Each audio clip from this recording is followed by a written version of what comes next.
I would say the central mystery to the Acolyte has been surrounding what the Jedi did on Brendok. Why did it cause May to go on a killing spree? Why would Torben rather drink poison than confess his crimes? How did all those witches really die? Sol has gotten so close to telling the story on several occasions only to be interrupted, but now we finally know. Overall, I liked the episode. It didn't feel quite as monumental as I hoped it would, and I think that's because some of the biggest questions were once again teased to be answered later, mostly surrounding the creation of Osha and May. Actually, I would argue that we walked away from this episode with more questions about their origins, but the answers we did get were very satisfying to me. Several of them were what I expected, but that seems to be Leslie Headland's MO, like the reveal that the Stranger and Chimere were the same person. Headland said about that revelation, "I think a good twist is telegraphing what's going to happen, and then once it does, executing it without an ounce of pity or sentimentality."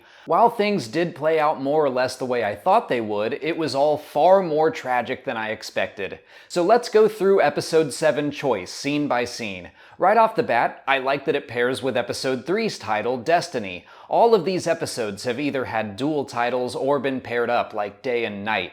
Episode 3 put forth the idea that May and Osha were created with a destiny in mind, but here in Episode 7, Mother Anastasia is clear that she intends to give her daughters a choice. Meanwhile, Sol seems to be confusing destiny with choice while he fixates on Osha. I was glad to see that this episode was mostly from the Jedi perspective, because Episode 3 made them look bad. Spying, breaking and entering, spouting out Republic laws outside of their jurisdiction. It was a lot. And while all those incidents are still true, we see right away that there's more to the story, and the Jedi aren't just a bunch of people searching the galaxy for children to kidnap. Indara and her team are on Brendok because it has miraculously recovered from a hyperspace disaster that happened a century earlier. In fact, that disaster is central to the plot of the book Light of the Jedi, which introduced Star Wars fans to the High Republic era.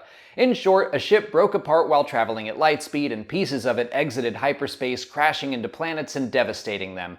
Brendok was one of those worlds, and the Jedi want to see why it's recovered so quickly, which seems perfectly reasonable. Sol suspects a vergence in the Force must be responsible, which is basically an area of concentrated Force power. The dark side cave on Dagobah was a vergence, but so was Anakin Skywalker. Sol explains to Torben that any vergence should be studied and protected, telling the Padawan that they are on an important mission when all the young man wants to do is go home. The next day, Indara tells Sol a couple of things. First, she says they're not sure a vergence is the cause of life on Brendok. She also tells him not to confuse Torben's feelings for his own. I think Sol is also feeling a little lost and bored on their mission, and he might be placing more importance on it than it warrants. He wants to be on a noble mission, not a boring one, and so he makes it noble. They're not wandering aimlessly around in the wilderness, they're searching for a vergence. Last week, the Stranger talked to Osha about his helmet, and when someone puts it on, it's just them, the Force, and whatever they bring with them. Sol is bringing that desire to be noble with him to Brendok. He's bringing the certainty of a vergence with him. Basically, if he is looking for a cause he deems to be noble, he will find one, and so he does. He stumbles across May and Osha, two innocent, Force-sensitive girls who are then taken away by a stern, scary-looking lady with horns all over her head. He sneaks inside to see where they might be held captive, only to see them being attacked by witches, and then there are even more of them outside doing some spooky ritual. It does paint a scary picture. But we all know how kind Mother Anastasia can be. We know that Mother Coral cares deeply for the girls, and we know that their view of the Force, the thread, isn't all that different from the Jedi's philosophy. I think these scenes did a good job of showing why Sol would be alarmed, but he's only seeing part of the story. He needs to look deeper, but instead I think he's blinded because in his mind, he has found a noble mission. A chance to save a couple of helpless children who are held captive in a fortress by witches. What could be more noble? And poor Indara again tries to de-escalate Sol, but Sol makes some compelling points. He knows the witches are preparing for a ceremony, and he fears that the girls might be in danger. Indara doesn't want to let any kids come to harm on her watch, so she agrees. The Jedi do break into the platform, but then she tries to go in alone, and Sol insists they go in as a team.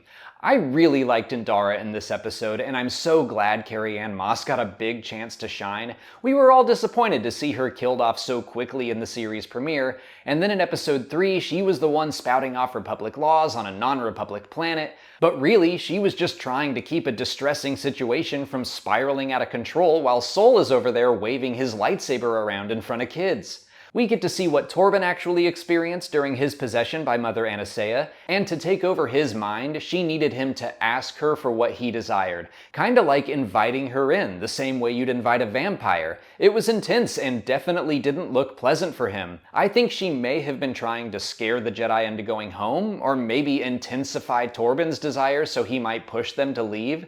Instead, I think it just intensified his fear of the witches. Back on the ship, I like that Indara praises Sol for the clever move of asking to test the girls to buy them time to talk to the council, but then she finds out it wasn't a trick. He really wants to train this girl, and she's like, "Are you crazy? This is completely impractical. She's too old, she has a family, and a potentially dangerous one at that." Once again, Indara warns Sol not to confuse his desires for someone else's. In this case, he is right. Osha does want to be a Jedi, but he doesn't know that. He's just making up this scenario in his head where it's his destiny to train her. Again, forcing something grand to happen on this boring mission. He is using a made-up destiny to justify his choices. But he gets some inadvertent help from May of all people when she comes to her Jedi test. She talks about the Ascension and what it means, but she doesn't really understand it. And then she says, "Everyone must walk through fear." Neat, that sounds like a Jedi thing to say. You could have stopped there. But she goes on to say, "Everyone must be sacrificed to fulfill their destiny."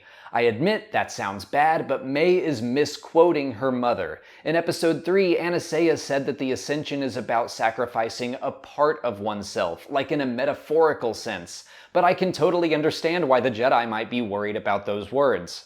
We see a little more of Osha's test, and Indara does not look happy about how Sol is handling that conversation. I love that from Osha's perspective in episode 3, that was such a warm and comforting moment. But now we're seeing the exact same words in a different context that make them far more troubling, as we see that Sol isn't only motivated by her well-being, he wants her to be his Padawan for selfish reasons.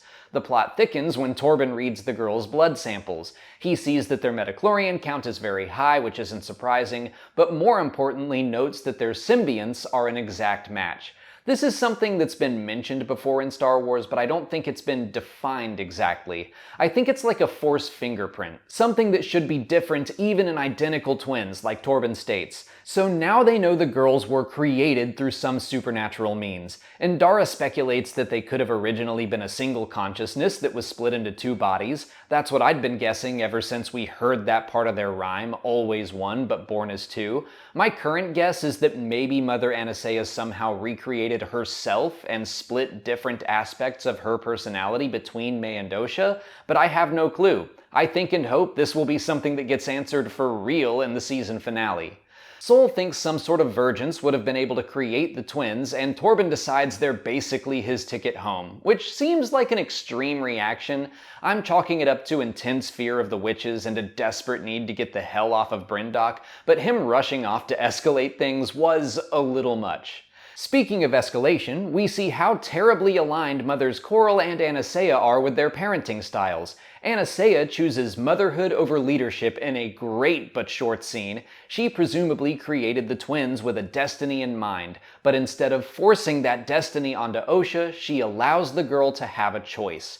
Meanwhile, Coral riles May up, tells her to get mad and do everything she can to stop Osha from leaving, and then starts to arm up the witches for a fight. I've been pretty convinced that May didn't actually start the fire on Brendok. I thought it was pretty suspicious that she burnt the book, we cut away, and then there was fire everywhere. Well, I was wrong. May absolutely did start the fire, but it was an accident. She burnt the book in anger and it spiraled out of control. She didn't want to actually put Osha in danger, just lock her in their room. And then she was just a scared little girl desperately seeking help. Sol catches up to Torben, who he is supposed to be stopping, and instead just joins him in going into the fortress again, assuring the witches they have noble intentions. And Mother Anastasia tells him those noble intentions will destroy every Jedi in the galaxy. I'm going to come back to that line at the end of the video because obviously it's important.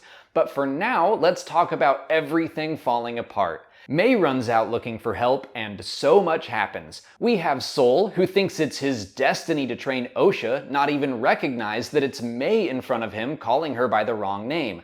Coral springs into attack mode seeing the child that she carried, prompting Torben to draw his lightsaber, and then Mother Anastasia breaks into like a black mist. It reminds me of Mother Talzin the Night Sister, who would sometimes manifest in green flames. Anastasia seems like she's trying to de-escalate, but whatever she does also affects May. She also turns into smoke or mist, and it all looks terrifying.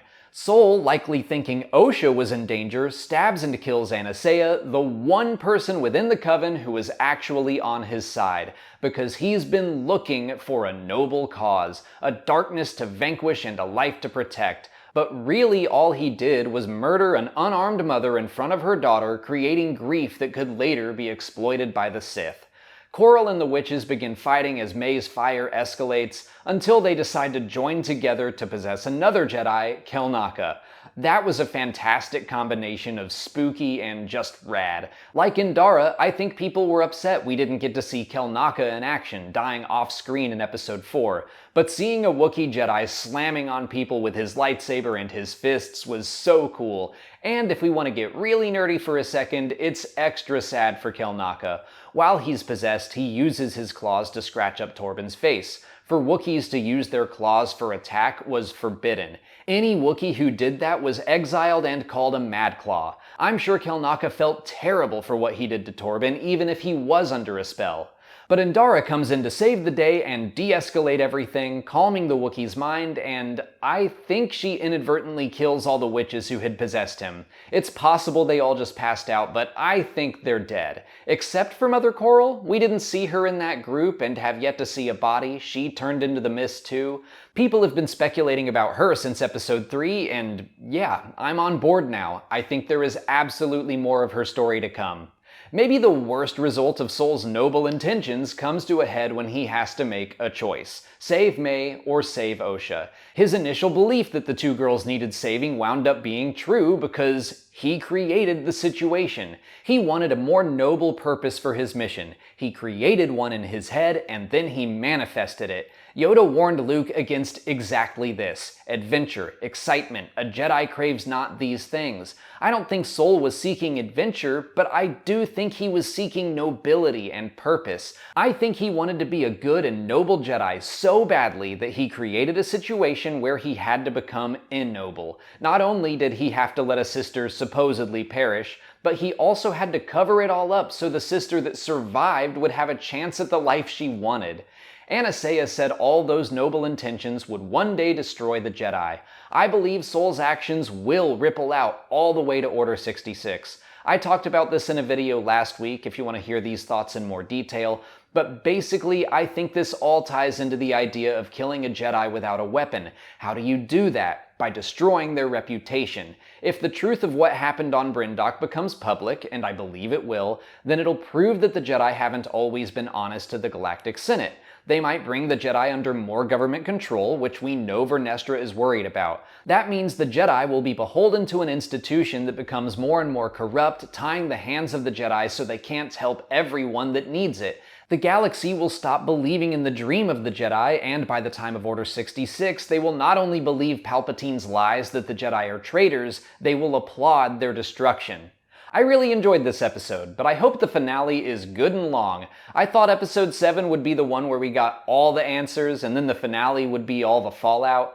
Now I think we're still going to see quite a bit of fallout, but there are still more questions that I think need answering. But we'll have to wait and see what happens. Until then, please like this video, subscribe to the channel, follow us on our socials, and consider checking out our Patreon page.